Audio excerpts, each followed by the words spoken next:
নতুন একটা ডিজাইন নিয়ে তোমাদের মাঝে আবার চলে আসলাম। আসলে যখন সেলাই করতে নিয়েছিলাম তখন ভাবতেছিলাম যে এই ডিজাইনটা আসলেই কীরকম হবে। দেখতে তো ছবিতে অনেক ভালো লাগে, কিন্তু অনেক সময় দেখা যায় সেই জিনিসটা বাস্তবে ভালো লাগে না। কিন্তু সত্যি বলছি, যখন সেলাই করা শেষ হয়েছে তখন যতটা না ছবিতে ভালো লেগেছে তার চেয়েও বেশি সুন্দর লেগেছে বাস্তবে। তাই ভেবেছি এরকম চরকা সেলাই দিয়ে আমি একটা সামনে কুশন কভার ডিজাইন করব। যেহেতু এটা আমি এভাবেই করেছি, কারণ দেখতেছিলাম আসলে ডিজাইনটা কীরকম লাগে। অনেক সময় ইউটিউবে এটা অনেকবার দেখেছি ডিজাইনটা, তাই ভাবলাম নিজেও একটা করি, তাই তোমাদের সাথেও সেটা শেয়ার করতেছি। হ্যালো বন্ধুরা, আসসালামু আলাইকুম। লামিজ ডিমে তোমাদের সবাইকে স্বাগতম। দূর দূরান্ত থেকে যারা আমার ভিডিওটা দেখতেছে সবাইকে জানাই অসংখ্য ধন্যবাদ। আশা করি তোমরা সবাই ভালো আছো। আলহামদুলিল্লাহ, আমরাও ভালো আছি। নতুন দিনে নতুন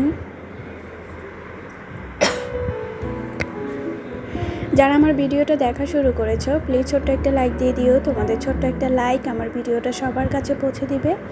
আর যারা আমার চ্যানেলে নতুন এসেছো, প্লিজ আমার ভিডিওটা সম্পূর্ণ ওয়াচ করো।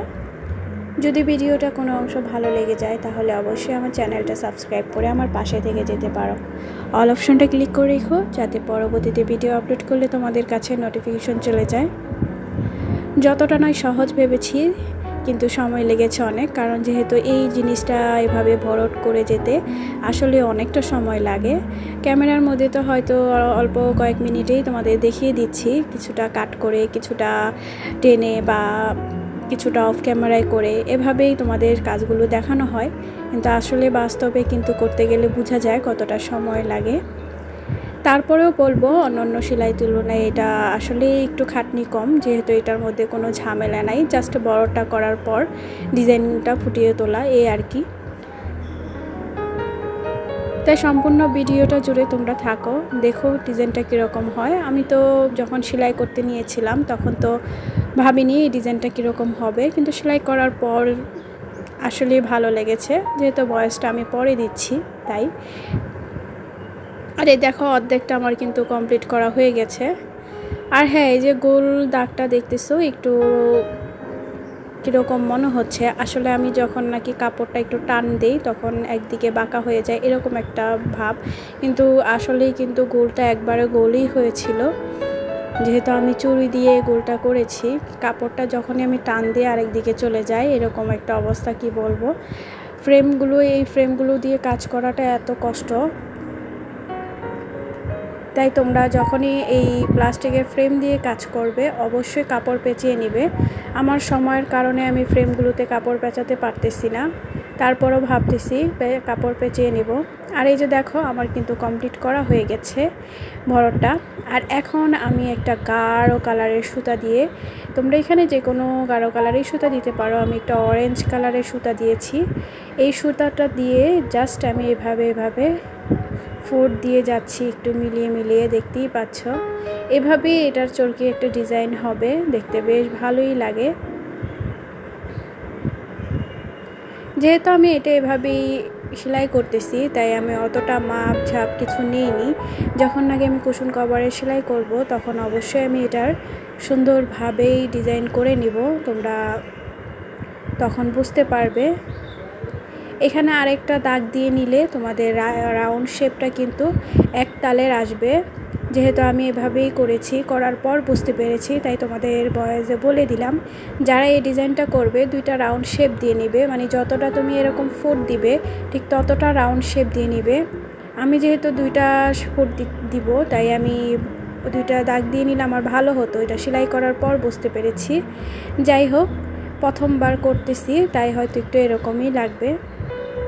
নতুন কিছু করতে গেলে একটু প্রথম অভিজ্ঞতা হয়, যেহেতু পরের বার করলে সেই ভুল ত্রুটিগুলো আবার ঠিক করে ফেলা যাবে। আর এই যে দেখো, বলতে বলতে কিন্তু আমার করাটা কমপ্লিট হয়ে গেছে, দেখতেই পাচ্ছ।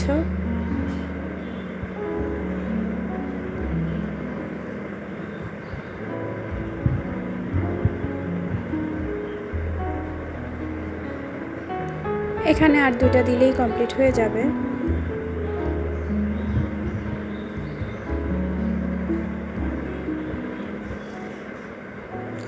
এখন আমি আবার আরেকটা শেপ দিব, আর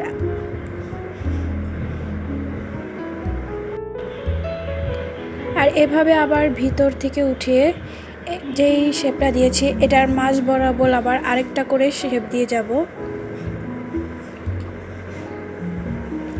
এতে করে আরেকটা ডিজাইনের লুক তৈরি হবে।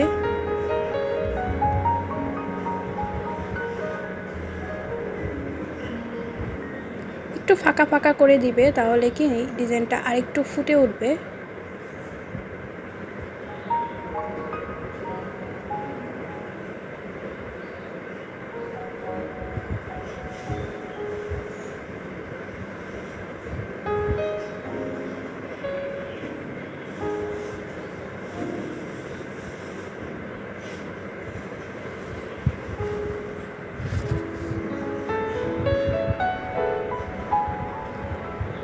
আর দেখতেই পাচ্ছ আমি কিভাবে করে যাচ্ছি। যদি বুঝতে অসুবিধা হয় অবশ্যই কমেন্ট করে জানাবা, আমি তোমাদের সুন্দরভাবে আবার বুঝিয়ে দিব।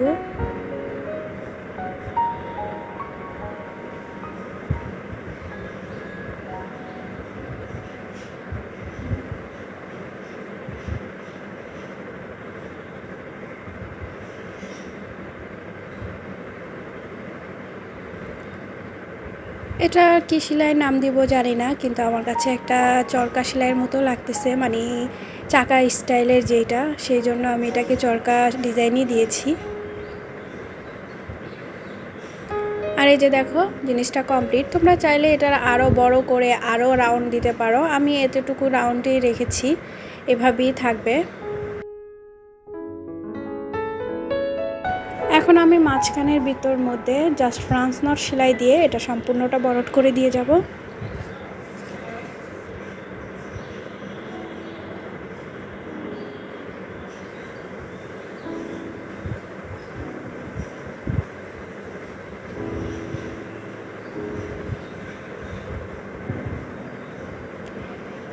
এই তো আমার ডিজাইনটা কমপ্লিট। কেমন হয়েছে অবশ্যই কমেন্ট করে সবাই জানিও।